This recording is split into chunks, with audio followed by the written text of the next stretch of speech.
அஸ்ஸலாமு அலைக்கும் வரஹ்மத்துல்லாஹி வபரகாத்துஹு. அல்ஹம்துலில்லா வஸ்ஸலாத்து வஸ்ஸலாமு அலா ரசூலில்லா வஅலா ஆலிஹி வஸஹ்பிஹி வஸல்லம். அம்மா பஅத். அன்பார்ந்த பெரியவர்களே, சகோதரர்களே, தாய்மார்களே, அல்லாஹ் தஆலா நம் அனைவர்களையும் அவன்தான் படைத்துள்ளான்.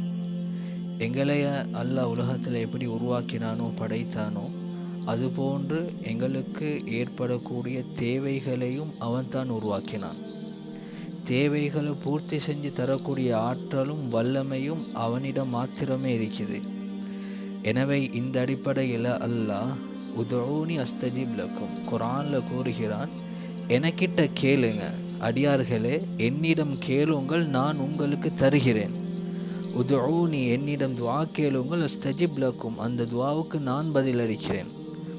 எங்களுக்கு ஏற்படக்கூடிய எல்லா தேவைகளும் அல்லாஹ் உருவாக்கினான். அந்த தேவைகளை பூர்த்தி செஞ்சு தரக்கூடிய ஆற்றலும் அல்லாஹ்விடம் மாத்திரமே இருக்கிறது. எனவே பெரியவர்களே, இந்த துஆ என்பது மிக பெரிய ஒரு இபாதத்.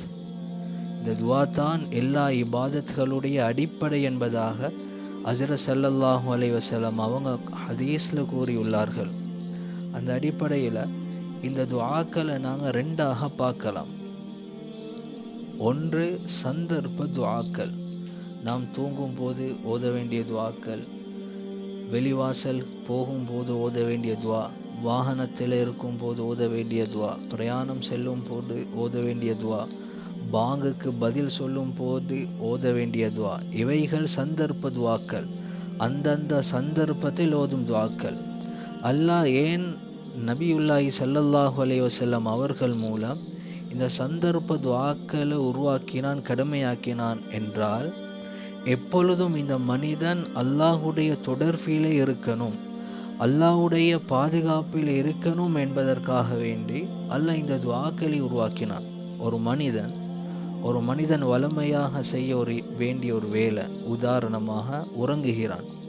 உறங்கும்போது அல்லாஹும்ம பிஸ்மிக அமூத்து அஹ்யா என்று இந்த சந்தர்ப்ப துஆவை கூறிவிட்டு இவன் உறங்கினால், திரும்ப எழும்பும் வரை அல்லாஹுடைய பொறுப்பில் இருப்பதுடன் இவன் இபாதத் செய்யும் நன்மையும் இவனுக்கு கிடைத்து கொண்டே இருக்கிறது. எனவே அல்லாஹுடன் எந்த நேரமும் அவர் எந்த வேலையை செஞ்சாலும் அந்த வேலையை செய்து முடிக்கும் வரையில் அல்லாஹுடைய தொடர்பிலையும் பாதுகாப்பிலையும் இருக்க வேணும் என்பதற்காக வேண்டி இந்த சந்தர்ப்ப துஆக்கள் கடமையாக்கப்பட்டுள்ளது. இந்த சந்தர்ப்ப துஆக்களை நாம் ஓதும் போது கையை உயர்த்தி தான் துஆ கேட்கணும் என்பது இல்லை. இன்னும் ஒரு துஆ இருக்கு, ஃபர்லான தொழுகைகளுக்கு பின்னால் நாங்கள் கேட்போம். சில நேரம் அமர்ந்து முஸல்லால வுலு செஞ்சு விட்டு 2 ரக்காத் தொழுதுட்டு கேட்போம். இந்த துஆவை கேட்கும்போது இதுவும் மிக முக்கியமான துஆ, முஃமின்களுடைய ஆயுதம் என்று சொல்லப்பட்டது. இந்த துஆவை கேட்கும்போது இதற்கு சில ஒழுக்கங்கள் இருக்குது.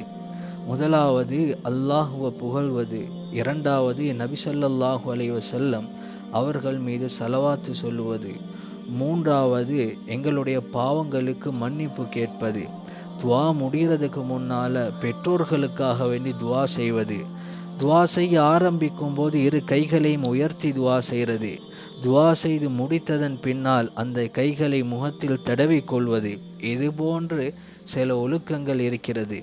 சுருக்கமாக சொல்ல போனால் இந்த துஆ முஃமினுடைய ஆயுதம். முதலாவது யுத்தம் முஸ்லிம்களுக்கு நடக்குது பத்ர் யுத்தம். இதில் முஸ்லிம்களுக்கு முழுக்க வெற்றி கிடைக்கிறதுக்குண்டான காரணம் சஹாபாக்களுடைய ஈமான். இரண்டாவது நபியுல்லாஹி ஸல்லல்லாஹு அலைஹி வஸல்லம் அவர்கள் கேட்ட துஆ. அபூபக்கர் ரலியல்லாஹு தஆலா அன்ஹு கூறுகிறார்கள், யா ரசூலல்லாஹ், நீங்கள் கேட்ட துஆ போதும், நிச்சயம் அல்லாஹ் தஆலா உதவியை தருவான். நபி ஸல்லல்லாஹு அலைஹி வஸல்லம் கேட்ட துஆவுக்கு நிச்சயமாக அல்லாஹ் பதில் அளித்தான். எனவே பெரியவர்களே, எந்த ஒரு ஆயுதத்துக்கும் இல்லாத சக்தியை அல்லாஹ் இந்த துஆல வச்சிருக்கிறான். அதனால் இந்த துஆவின் மூலம் எங்களோட அனைத்து தேவைகளையும் சந்தேகம் இல்லாமல் பெற்றுக்கொள்ளேலும். அப்படியான அல்லாஹ்விடம் துஆவை பெற்று, அல்லாஹ்விடம் துஆவை கேட்டு, அவனுடைய உதவிகளை பெற்று, அவனுடைய பாதுகாப்பில் இருக்கும் கூட்டத்தில் வல்லநாயன் அல்லாஹ் தஆலா நம் அனைவர்களையும் சேர்த்தருள்வானாக. வ ஆகிரு தஅவானா அனில் ஹம்துலில்லாஹி ரப்பில் ஆலமீன்.